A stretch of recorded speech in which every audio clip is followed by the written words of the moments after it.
Welcome to Blood in the Snow Radio, where we give you the latest news and interviews with the best in Canadian genre cinema. Here are your hosts, Robert Bellamy and Festival Director Kelly Michael Stewart.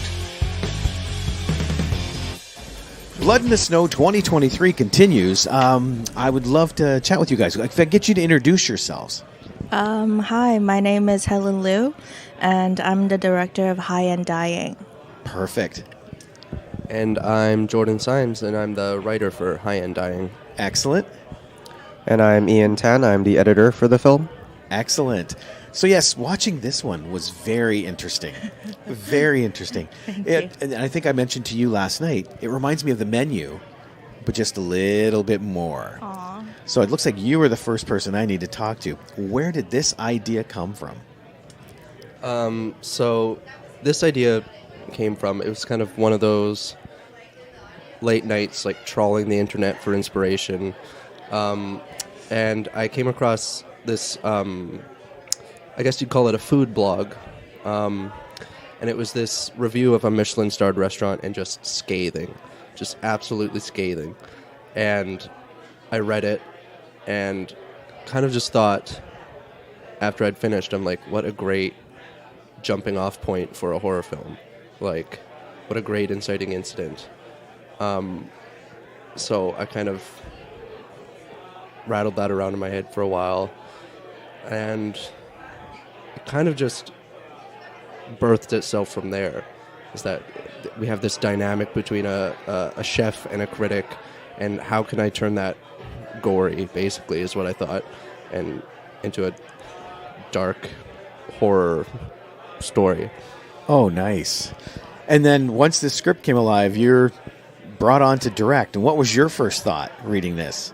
Actually, I was right beside him when he was developing the script from the very, very beginning. Oh, yes, okay. When he saw the blog post. So we were part of a writing program together, and then it was for like our adaptation class, and I saw what he had on his laptop, like the review, and I was like, oh, that's really interesting, Jordan. Can you send it to me?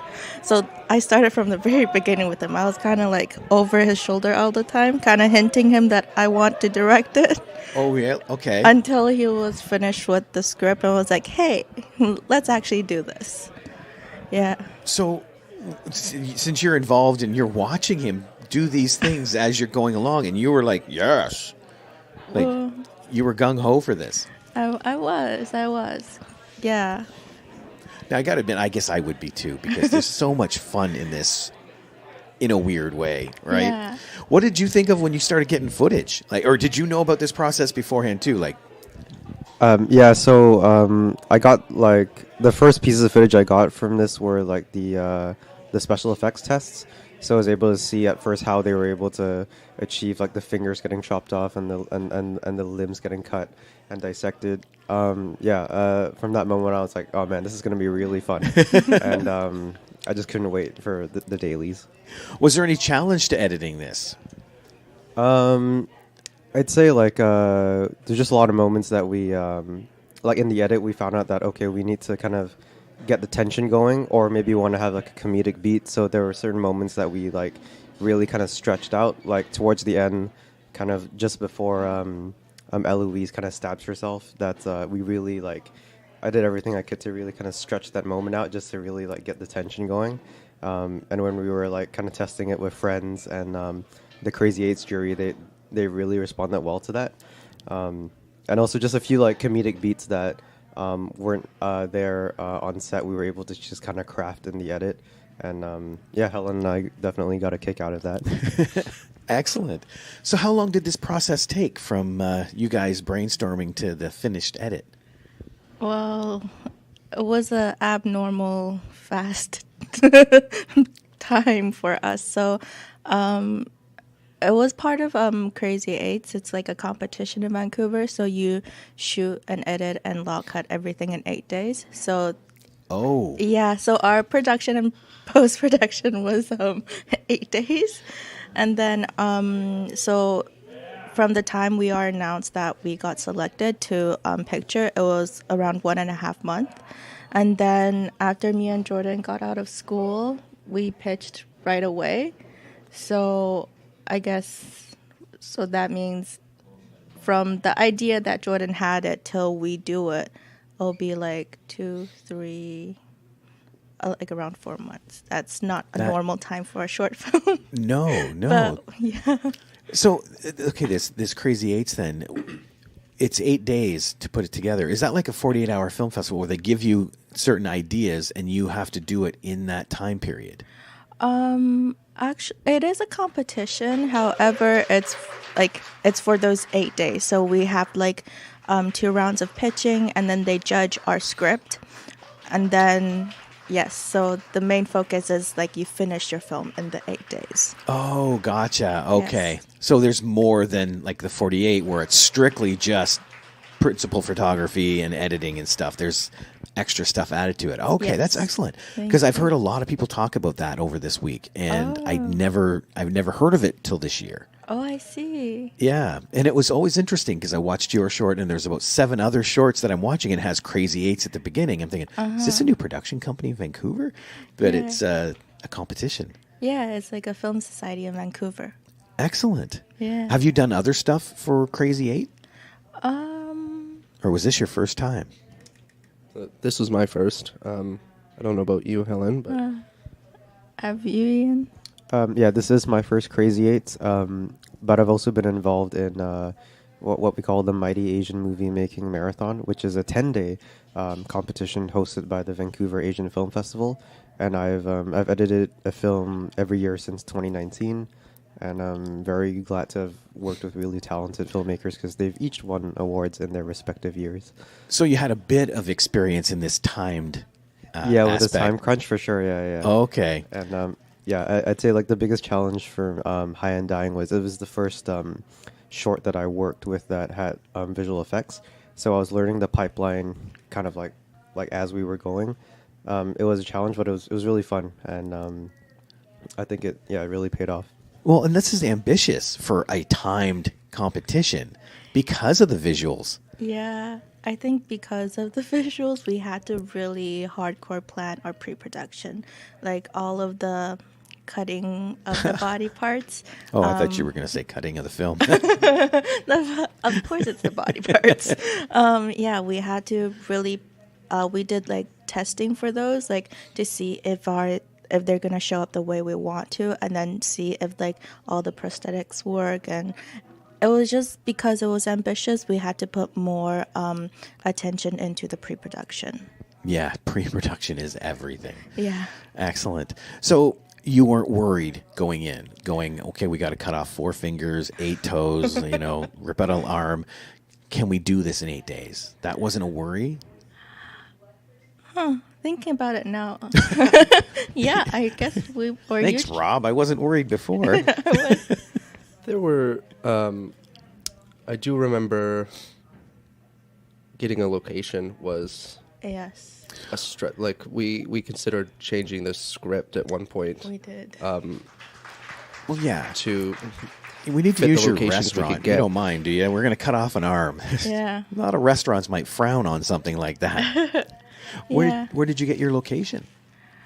We got really lucky. We believe in location gods because shine yeah. their light on us like 1 week before our shooting.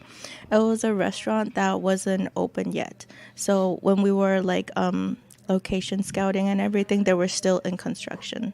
So they were putting their like last touches, like some final painting, and then they finished their everything, their decoration 1 day before our shooting. And then we got to go in and like Tear it up. yeah, exactly. Yeah, but it was really nice of them. It was like before their soft opening as well, so they were really generous with us, even with their time, and it was budget friendly Yes. because they're not opened yet. Yeah. So yeah, That would have been the hard part. And I know even when I'm shooting and you're trying to find like a bar or a restaurant, you start looking at places that don't open till 11 and you're going, well, we can come in the morning. So Yeah. to have access is beautiful. I know it was quite the amazing thing. Excellent. Did anything change in the story environmentally? Like once you got in there and saw what you're playing in? Yeah, we did. I remember the restaurant was split level, so there was an upstairs and a downstairs. so we had to work that into the script. And I don't know from a directing standpoint how much that hindered you or not, but Yeah, I think also because it's like a smaller place, but it's like decorated really well, and they want to have this intimate feeling for the restaurant. So it was kind of like an open kitchen concept, and then there was like stairs to the second floor. And then in our original script, we put a lot of emphasis on the door between the kitchen and the outside. But then because it's an open kitchen, we can't have that anymore. So I think I had to find a way to build the tension in without the door. And then also the flight of stairs, they actually came in our advantage. We had like a really nice shot out of it. And yeah, we were really happy. Excellent. Yeah, because this does have a lot of tension. So congrats to you on that editing. Thank you. Yeah. Is it hard to build tension when you're editing? I edit a little bit, but nowhere like what you did. So that's why I'm curious. I think it's easy when like the performances kind of like have that tension kind of baked in. Like I mean, like none of the tension would exist if I didn't have like footage of the actors like having those looks and those moments, those breaths. So yeah, no, it wasn't too difficult. I was able to I just had to stretch out the shots kind of like longer than they naturally played out, and then the rest is really just music and sound design. Yeah. Excellent. Well, congratulations to all of you on this. Like that was one of the best ones I've watched this year. Thank you. So yeah, and that's what I mean. I love the movie The Menu. I don't know if you've seen that. We have. Yes, I guess you research, right? Well, it was, a bit of a retroactive inspiration, I'd say. Yes. yeah, because it was like, it came out when we were in the pitching phase. So at that time, the script was already done pretty much. We were kind of in pre-production, and then the film came out, and then me and Jordan were like, I think we really have to watch this just to see what it's about. And then we did take a lot of inspiration from it on like a cinematography kind of point of view. Yeah. Well, that was the beautiful part of it with Ray Fiennes and Anya Taylor-Joy. Like the shots that they had of those, I could see that in what you guys were doing. Thank you. But like I said, you just kind of upped the notch on thank the you menu, so and it's much. great job. Any thoughts of making this bigger, or is this kind of just the snapshot you want? I think we do like the story as it is. Oh, the writer. Oh, yeah. Oh, let's go, Jordan. I've got thoughts, I've got ideas, but nothing's been put to paper yet. Oh, Gotcha. See, so my now we first got. time hearing this. Well, Yeah. again, congratulations to all of you. Thank you It's so well much. deserved in the festival. Good luck. And Aw. if you ever want to come back on the show, please let me know. Oh, We're of happy to course. have you back on. Thank you so much. Thank you. Thank you. Thank you.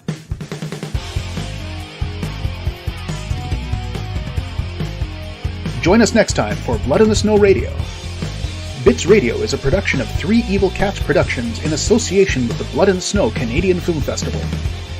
For more information and to listen to other episodes, visit bloodinthesnow.ca and tweet us at BitsFilmFest. Music by Jen Gorman, produced and edited by Kelly Michael Stewart. I am Eduardo Correa.